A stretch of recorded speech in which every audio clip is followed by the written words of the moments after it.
And I think that Mr. Gulen and his Hizmet movement recognizes the pluralism as inevitable in the world and says, let us learn to live with that, rather than to imagine that we can stuff it all back in the box. I have a very positive view of Mr. Gulen. I know that he's controversial in some places in Turkey.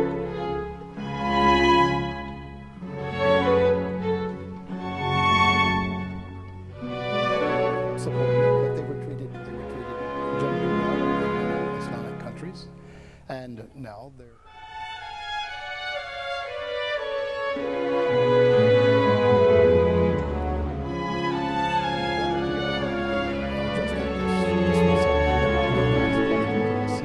That the students there were excelling.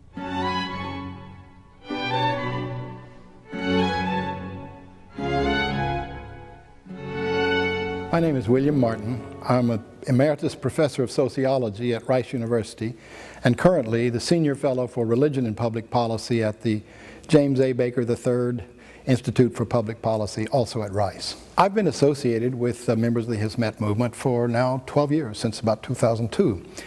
And as I've gotten to know individuals, particularly here in Houston, we have developed, I think, some real friendships and have gone to their homes during Ramadan. We've shared a number of meals at lunchtime at other situations. So I feel like I have some real friends whom I look forward to seeing and enjoy their interaction.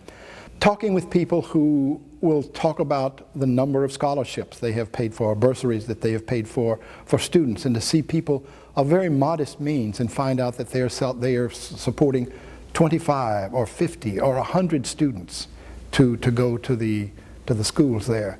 I'm just overwhelmed by the generosity of them, and also the kindness that I feel in response. So the idea that these are Muslims who are trying to do evil to you is incomprehensible to me. So I would say in that my experience has been one of great warmth and appreciation. And I value it. I think I have grown intellectually from that, and also grown personally, and my heart is larger and fuller for that experience. It seems to me that the Hizmet movement represents a very healthy alternative to many forms of, or many expressions of Islam that we see around the world, in which people are acting on the basis of what they believe to be authentic Islam. And a lot of that has very negative and destructive outcomes. And it seems to me that the Hizmet movement, as I have seen it, is much more modern. It's much more involved, particularly with education, which as an educator strikes me as very positive, and also with trying to interact with non-Muslims in Houston and elsewhere in a straightforward and healthy way. I have read some of Mr. Gulen's writings, but not a great many of them, as a matter of fact. Much of my impressions and knowledge of Mr. Gulen has come through members of Hizmet, his people who are attracted by his teachings and inspired by them. And so for that reason, I have a very positive view of Mr. Gulen. What I have seen, his emphasis on education, his emphasis and at least approval of engaging in the business world in a straightforward and significant way, and also in the importance of dialogue and in the condemnation of violence. I'm also much impressed by my understanding that he believes that while religious people have a right to participate in government as equal participants, that he believes in essentially the separation of religion and government. We say in the United States, the separation of church and state. That my own feeling about this is that I've written about it and called it secular state, religious people. That religion is best able to flourish when the state itself is not governed by religion, where all people have an opportunity to practice their religion freely. The United States has done that, I think, in an exceptional way, not perfectly, but exceptional. And I say we can't say other countries should do this, but I think we can commend them to it and feel good about that accomplishment. I think that the Hizmet movement represents Islam, represents a very positive view of Islam, because it does not Islam historically produced some of the great science and saved some of the great science in the world. And instead of saying, well, we know all we need to know about science and let's stop studying it, the Hizmet movement has emphasized scientific education. That's very positive. I think it has also shown historically, the Jews and Christians were treated well. They were subordinate, but they were treated generally well in many Islamic countries. And now there is a greater emphasis on equality and dialogue with non-Muslims, which I think is quite positive. So it's basically entering into the modern world. The modern world is pluralistic. There's no getting around that. And the efforts to try to have everybody shaped into one way is bound to fail. It can exist in an authoritarian way for a time, but it does not hold up. And I think that Mr. Gulen and his Hizmet movement recognizes the pluralism as inevitable in the world and says, let us learn to live with that, rather than to imagine that we can stuff it all back in the box. I think that what I have seen, and particularly in Houston and Texas, has been very positive in this respect, in that I am personally aware of a good many people from other religious traditions who come to events at now the Turquoise Center, but in earlier versions when there was not such a fine facility, and have met with Muslims and have said, we can share this, and on travels to see there is an openness to appreciation of other people's faiths without saying, well, I must believe that or I must convert you to that. That has created an atmosphere in which people can share their views honestly and openly without feeling like they're either being oppressed or they're wanting to oppress others for feeling different. Well, I'll tell you how I first became aware of the schools in a dramatic way. I was visiting in Urfa, and we were up high on a up floor of a hotel.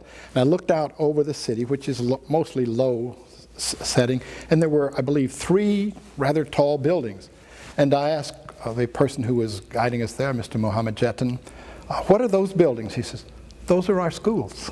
And that day we visited those schools, and I was really impressed by the modernity of them, just that this was, and then began to ask questions and to see that the students there were excelling. Some were going to American universities, to European universities, to the University of Turkey, and seeing how important how successful this was. Of course, charity is a basic principle of Islam, and so in expanding that beyond just in your neighborhood to other countries, I think that is an example where Hizmet is exemplifying one of the basic principles of Islam, and that's all quite positive, and I'm happy for it. And I have seen some of the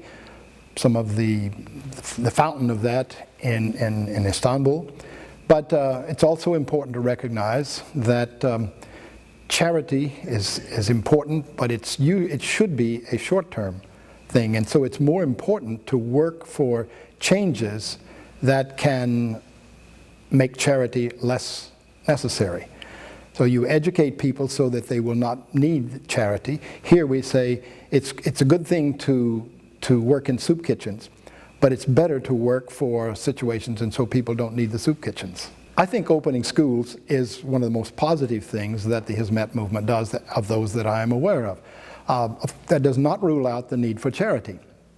People fall into situations, particularly in situations of disasters and immediate needs, where charity will save lives. And I'm by no means opposed to charity, and I contribute to charities that I think are the ones that are most worthy. But I'll just make the point that the long-term effects of the Hizmet movement are much more likely to come through education and through spreading through business activities and banking and things of that sort, to facilitate the rise of economic independence in a number of places is more beneficial than charity, without thinking that charity is not a good thing. Many people are frightened by things different from themselves. Man, one of the secrets of religious fundamentalism and also political fundamentalism is to stay within your shell just don't interact with anybody else, because some people we know have interacted with other people and they've changed their minds. They have changed in different kinds of ways. And so say that as long as you keep your blinders on, you'll be just fine. When you open yourself up to someone else, there's always the possibility that you will not convert them and that you may be changed somewhat in the process. And that can be very frightening to people. We know that in Christian fundamentalist communities and also in Islam, there's not just talking with people who are not Muslims, but talking with people who are the wrong kind of Muslims and the wrong kind of Christians. And I've studied Christian fundamentalism a good bit, and there were Christian groups who would not associate not just with this group, but with anybody that associated with this group. So they was just, try to remain pure, just to draw a circle around and shut other people out. That can be one aspect of it. I think, from what I know about Turkey, and not being an expert or claiming to be an expert there, you can also have a dimension that for members of Hizmet to be interacting with people who are not Muslims may seem to people who are in power and have been in power for a long time as a way to gain greater acceptance in the world and to gain influence and power in Turkey. And that can be not simply for religious reasons or even for secular reasons, but just can be a threat to people's position. And that could be one aspect.